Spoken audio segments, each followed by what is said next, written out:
Assalamualaikum warahmatullahi taala wabarakatuh. Kelas Matematik Tingkatan 1. Hari ini kita akan masuk bab yang baru, bab 8 garis dan sudut. Okay, standard pembelajaran pada hari ini ialah 8.1.1 menentu dan menerangkan kekongruenan tembereng garis dan kekongruenan sudut. Okey, perkataan kongruen. Okey, yang ni kamu dah ada jumpa dah masa kita belajar bab bab yang sebelum ni, iaitu apakah yang dikatakan kongruen. Okey, kongruen tu benda yang macam mana. Okey, so kamu kena rujuk baliklah kongruen tu apa maksud dia. Okey, kita dah belajar sebelum ni. So untuk tajuk hari ini bermula di muka surat. Okey, buka buku teks muka surat 170. Okey. So ada nota dekat sini. Okey, kamu fahamkan nota dahulu. Yang pertama, tembereng garis. Okey, so perkataan tembereng garis ni untuk subjek matematik, kalau bahasa mudah dia sebelum ni kita tak pernah jumpa perkataan tembereng. So tembereng garis ni sebenarnya ialah garis, kalau selalu kita sebut sebenarnya ialah garis lurus. Okey. So untuk matematik garis lurus kita akan guna istilah tembereng garis. So kalau kamu nampak perkataan tembereng garis merujuk kepada garis yang lurus. Okey. So tembereng garis yang sama panjang. Okey, so perkataan kat sini sama panjang disebut sebagai tembereng garis kongruen. So kamu ingat balik, kongruen tu adalah benda yang sama.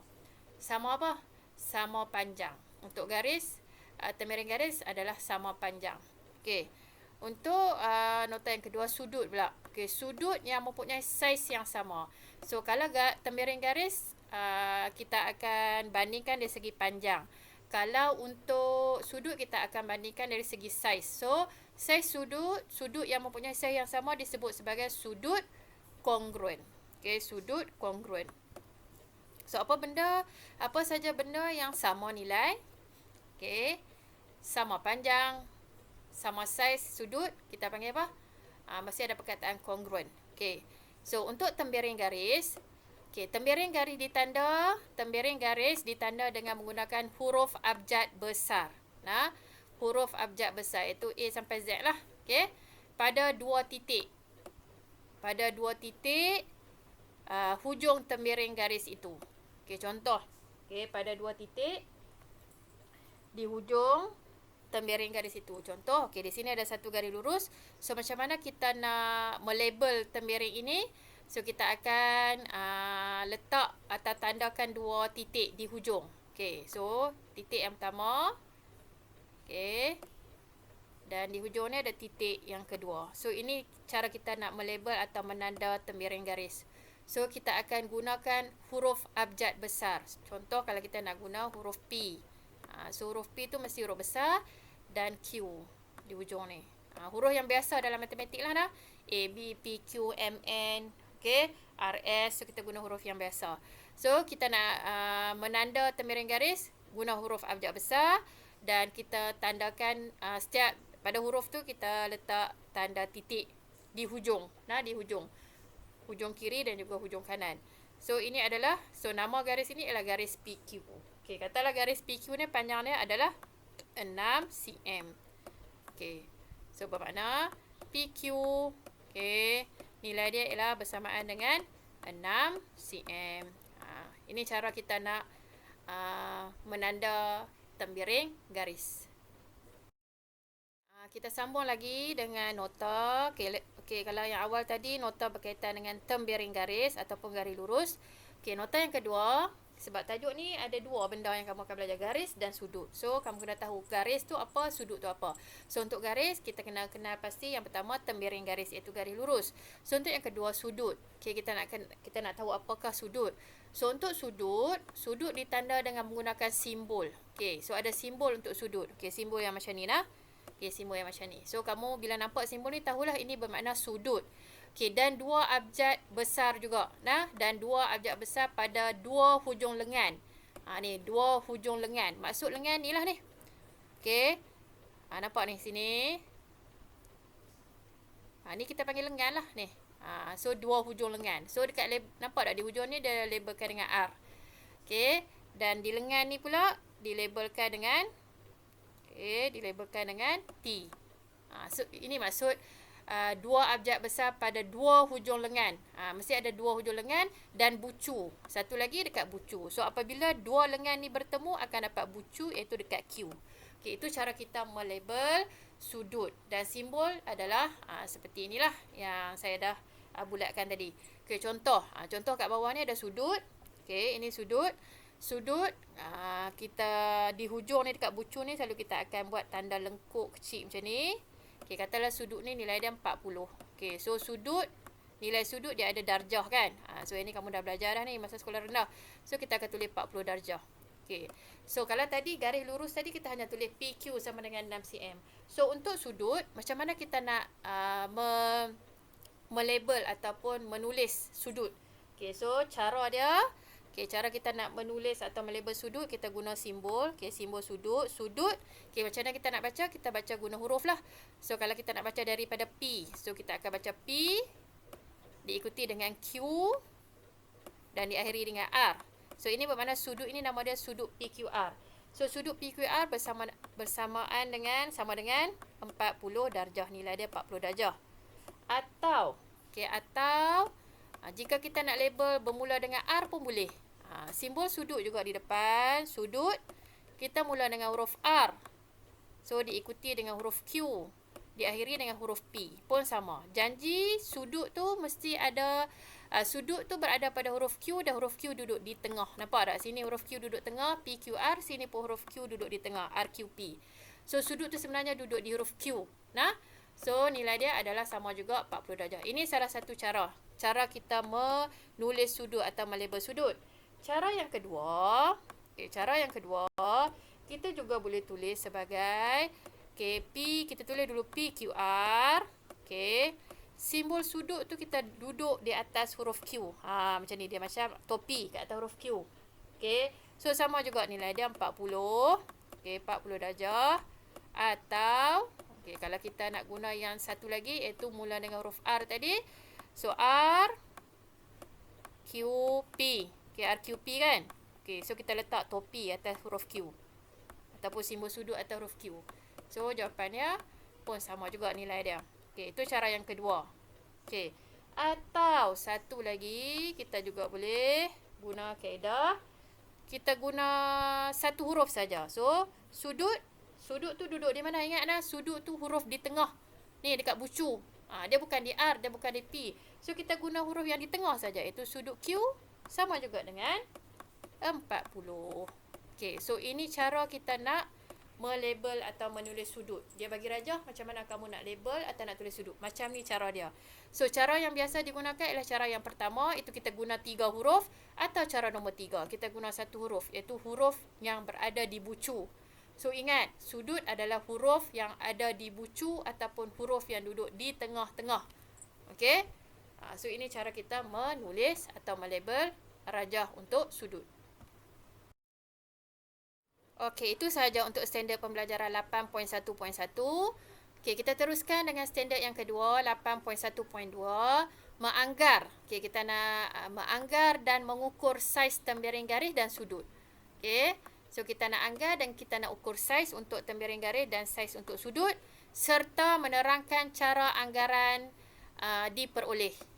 So untuk tajuk 8.1.2 ni, kamu buka buku teks muka surat 171. Untuk tembiring garis, kita tengok tembiring garis dahulu. Saiz tembiring garis boleh dianggar dengan, cara kita nak anggar tembiring garis, saiz dia maksudnya berapa cm, iaitu dengan membandingkan saiznya dengan objek lain. Dengan syarat objek lain tu kita ketahui saiznya. So kamu kena pilih apa saja objek yang berdekatan dengan kamu, tetapi kamu kena tahulah objek tu, kamu tahu panjang dia berapa cm. Baru kita boleh guna objek itu untuk anggarkan panjang ataupun saiz sesuatu tembiring garis. Kalau contoh dekat sini, jika diketahui panjang sebiji getah pemadam. So, getah pemadam yang panjang besar tu, kalau kamu ada, kamu boleh ukur. Sebenarnya panjang getah pemadam itu ialah 4 cm. Tapi kamu kena tahulah, bukannya kamu pergi ukur pemadam tu. Kamu kena tahu, memang kamu dah ada dalam pengetahuan kamu yang panjang pemadam ialah 4 cm. Jadi maka saiz anggaran garis AB. Okey, garis AB kat sini diberi satu garis AB ni di bawah, okey, garis yang di bawah ni kira-kira. Kenapa kita dikatakan kena ada perkataan kira-kira? Sebab kita anggar dahulu. Nah, so kira-kira 10 cm. Bermakna jawapan tu bukan 10 cm, dia di antara nilai itulah. Okey, so kalau kita ikutkan, kenapa dikata 10 cm? Sebab untuk dapat anggaran saiz garis AB ni, okey, temiring garis AB ni kita guna 3 pemadam. So kalau satu pemadam 4 cm, 2 pemadam dah 8 cm. Okey, pemadam yang ketiga, tak habis, tak menggunakan keseluruhan panjang pemadam ketiga. So kita anggarkan kita guna separuh saja. So kalau separuh 2 cm. Jadi 4 tambah 4 8 tambah 2 10. So sebab tu kita anggarkan garis AB ini ialah kira-kira 10 cm. Okey. So ini anggaran, kita guna objek. Okey, namun saiz temiring garis boleh diukur dengan tepat. So sebenarnya saiz temiring garis boleh diukur dengan tepat menggunakan pembaris. So ini kita dah guna dah tahu dah. Nak ukur panjang garis mesti guna pembaris. So kita ukurlah garis menggunakan pembaris. So kamu kena tahu cara nak ukur garis lurus. Okey, nak guna pembaris pun ada pelajar yang sama ada dia tak tahu ataupun dia lalai dalam mengukur. So, bila kamu nak ukur panjang sesuatu garis, contoh garis ini garis PQ. So, kalaulah kamu nak bermula dengan huruf P. So, bermakna kamu letak pembaris kamu yang bertanda, yang garis yang mempunyai nilai sifar tu letak betul-betul kena P. Bukannya dekat nombor 1. Semua nilai ataupun panjang sesuatu garis mesti bermula dengan sifar. Ada pelajar dia bermula dengan 1. So, tolong beri perhatian bila kamu nak ukur guna pembaris, mesti bermula dengan sifar. Sifar tu betul-betul berada pada point ataupun huruf ataupun titik yang pertama. Tak kira lah huruf apa. Jika contoh dekat sini huruf P. Jadi sifar tu betul-betul kena ada pada huruf P. So, kamu letak pembaris dan kamu lihat di hujung di manakah nilai titik yang kedua itu berada. So, kalau kita lihat dekat pembaris ni berada pada 6. Jadi kita boleh kata panjang garis PQ ialah 6 cm. Jadi untuk tajuk ni saya dah bagi tahu awal, kamu kena sediakan alatan iaitu jangka lukis. Okey, saya dah maklum awal jangka lukis dan juga protraktor atau jangka sudut. Okey, so pastikan kamu ada dua alatan tersebut sebab nak guna untuk tajuk ni. Dan yang penting juga kamu kena ada pembaris yang sempurna. Apa maksud sempurna? Pembaris ni nilai-nilai ni 1, 2, sifar 1, 2, 3 dan seterusnya ni kena ada, kena nampak jelas. Garis-garis yang kecil-kecil ni kena nampak jelas sebab nanti kamu nak ukur, sebab mesti akan menggunakan nilai-nilai yang ada perpuluhan. Macam ni tepatlah 6 cm. Dia boleh jadi 6.7 cm. So garis-garis yang kecil-kecil ni pun kena ada pada pembaris kamu. Jika pembaris kamu dah, orang kata dah lusuh, tanda di pembaris pun dah tak nampak jelas, nombor pun ada yang dah terpadam sebab dah guna lama pembaris tu dah guna lama, ataupun dah ada contengan dekat pembaris tu, saya nasihatkan kamu beli pembaris yang baru. Okey, pastikan alatan kamu dalam keadaan yang elok sebab untuk tajuk ni memang kita akan guna ketepatan. Okey, ketepatan. Okey, kita lihat pula berkaitan dengan sudut. Okey, untuk temiring garis dah selesai. Macam mana kita nak buat anggaran dan mengukur dengan tepat. Okey, so kena ingat temiring garis nak ukur dengan tepat kita guna pembaris.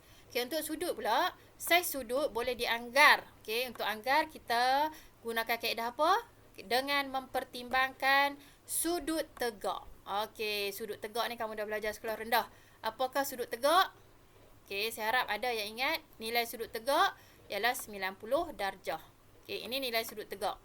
Okey, so kita akan guna nilai sudut tegak untuk anggar nilai sudut-sudut yang lain. Okey, saiz sudut yang kelihatan lebih daripada sudut tegak. Okey, so lebih daripada sudut tegak, maksudnya nilai dia lebih besar daripada 90 darjah lah. Boleh jadi 100 darjah, 98 darjah, 120 darjah. Macam tu, kita boleh buat anggar macam tu. Okey, saiz sudut yang kelihatan kurang daripada sudut tegak ialah sudut yang kurang daripada 90 darjah. Maksudnya kalau kita lihat sisi tu kurang daripada 90 darjah, kurang daripada sudut tegak, nilai dia kurang daripada 90 darjah lah. Mungkin 75, 60, 50. So itu adalah panduan untuk kita mempertimbangkan atau kita nak anggarkan sesuatu saiz. Okay, mesti menggunakan nilai sudut tegak. Okay, contoh dekat sini. So, sudut tegak yang inilah yang pertama ni. Okay, garis dia tegak kan? Okay, tegak. So, simbol dia macam ni. Kotak. Bila nampak macam ni, tahulah ini ada sudut tegak. Tak payah ukur. Mesti tahu dah ini sudut tegak. Nilai dia memang 90 darjah. Okay, so kita lihat rajah yang kedua. Okay, rajah kedua. So, kalau sudut tegak yang garis putus-putus ni. Okay, nampak tak sini garis putus-putus kan? So, sudut yang kita nak anggar ialah garis yang ini. Okay, nampak garis yang ini. So, kalau kamu lihat, dia kurang daripada atau lebih besar daripada 90. Cuba kamu nilaikan. Sudut yang kita nak baca ni, yang kita nak anggar ni, lebih besar daripada 90 atau kurang daripada 90. So, kalau kamu yang mahir, yang cekap, kamu akan nampak ni sudut duduk kat sini. So, tak sampai lagi. Ni, garis ni tak mengenai garis yang putus-putus, iaitu sebagai penanda sudut 90. Bermakna dia kurang. Betul tak? So, kurang daripada 90 lah.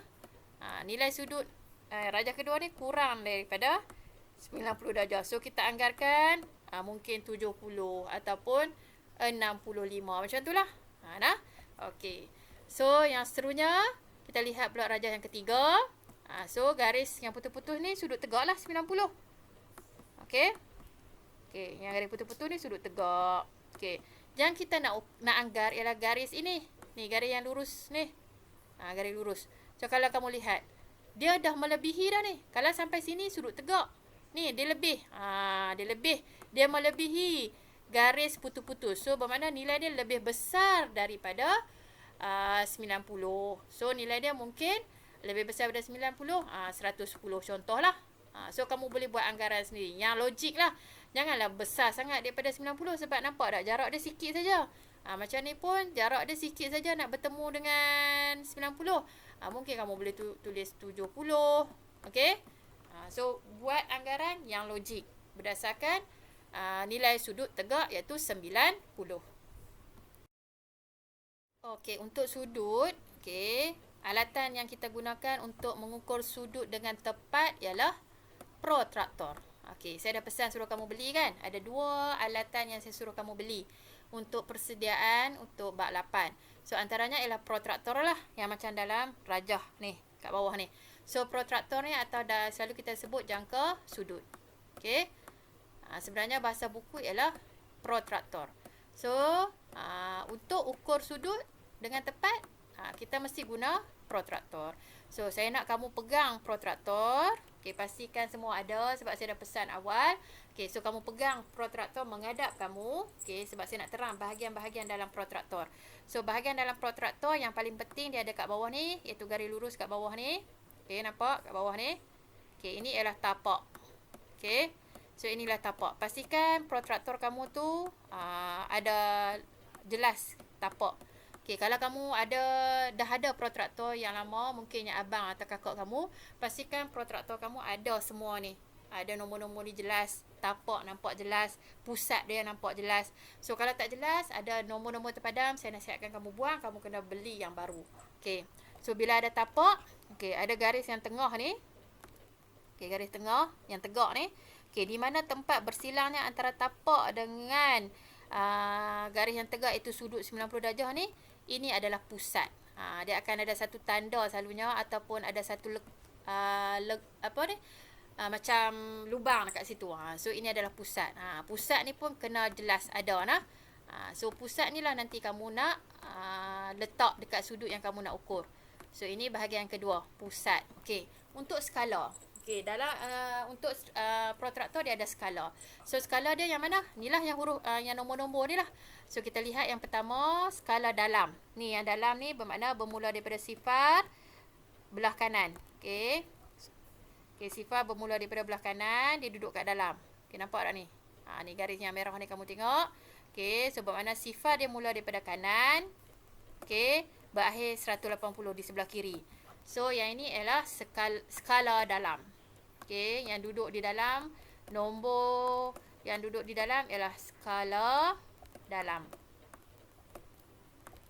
Okey. Dia mesti bermula dengan sifar, berakhir dengan 180. Sebab ini adalah separuh bulatan. Protraktor ni bentuk dia separuh bulatan. Okey, so satu lagi nilai yang kat luar ni lah. Ni nampak yang lengkuk yang keluar ni. Yang paling luar ni. Okey, dia bermula daripada kiri pula sifar. Dan berakhir di sebelah kanan 180 juga. So yang luar ni ialah skala luar.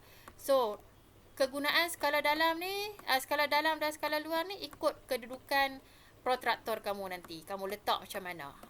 Nilai dia tetap akan dapat sama. Cuma ikut kedudukan protraktor kamu lah letak waktu nak mengukur sudut.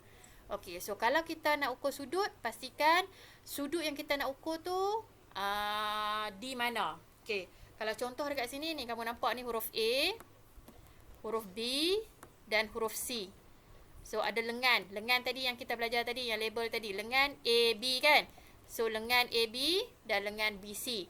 So bucu adalah B. So sudut duduk di bucu ni lah. Di B ni. So kita nak ukur sudut apa? Sudut. Simbol sudut lah. Sudut ABC lah. So kita nak tahu nilai sudut pada B tu berapa. So kita ukur guna protraktor. So kita letak. Macam mana kamu nak letak jangka sudut tu? Kamu kena letak pusat jangka sudut tu bertindan dengan bucu dekat B ni. Dekat sudut yang kita nak ukur tu. Letak dekat situ.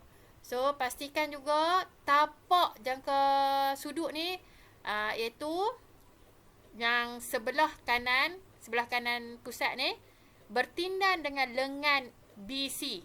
Mesti bertindan. Duduk bertindan elok-elok. Tak boleh lebih, tak boleh kurang. Letak betul-betul. Pusat kena dekat B.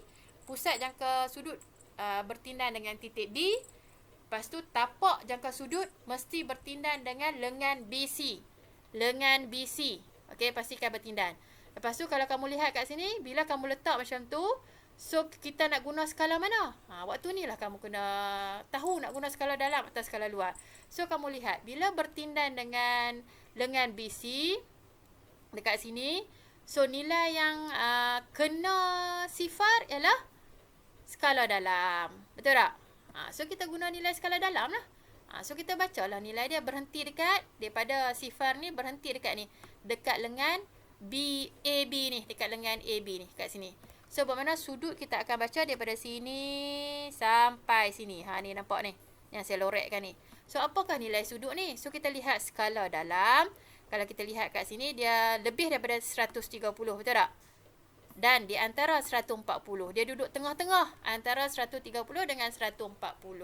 So nilai dia ialah 135 darjah. Okey, sebab itulah penting kamu punya jangka sudut kena nombor-nombor dan garis-garis ni kena jelas, kena dalam keadaan yang sempurna. Tak boleh pudar. Sebab tu kamu kena cek jangka sudut kamu dalam situasi yang sempurna. Huruf-huruf, nombor-nombor kat situ, garis-garis semua nampak jelas. Jika tak jelas, tolong beli yang baru. Okey. Okey, so kita dah selesai kelas untuk hari ini. So ada dua latihan yang saya nak kamu buat. Latihan yang pertama, latih diri 8.1A, buku teks muka surat 171. Okey. Yang kedua, saya nak kamu buat latih diri 8.1B, buku teks muka surat 172. So untuk latihan 8.1B ni disebabkan kamu kena anggar dan juga ukur. Bila anggar tu kamu kena guna objek apa-apa yang sesuai lah untuk tembiring garis. Untuk sudut kamu berpandukan dengan sudut tegak tadi lah 90. Untuk ukur, so bila ukur kamu kena guna alatan lah. Untuk tembiring garis guna pembaris. Dan untuk sudut kamu kena guna protraktor. So kamu kena tahu kemahiran mengukur sudut menggunakan protraktor. Okey. Untuk soalan yang berkaitan dengan mengukur ni, kamu kena tiru soalan dalam dalam soalan tu ada rajah. So kamu kena tiru rajah tersebut lah. Kalau tidak jawapan kamu tak akan sama lah. So jika ada pelajar yang ada kemudahan yang boleh print soalan latih diri 8.1B tu, so kamu boleh print. Sebab kalau kamu tak ikut ukuran, so jawapan kamu akan pelbagai jawapan lah. So kamu cuba buat. Selamat belajar dan kita akan jumpa lagi untuk kelas yang akan datang. Assalamualaikum warahmatullahi taala wabarakatuh.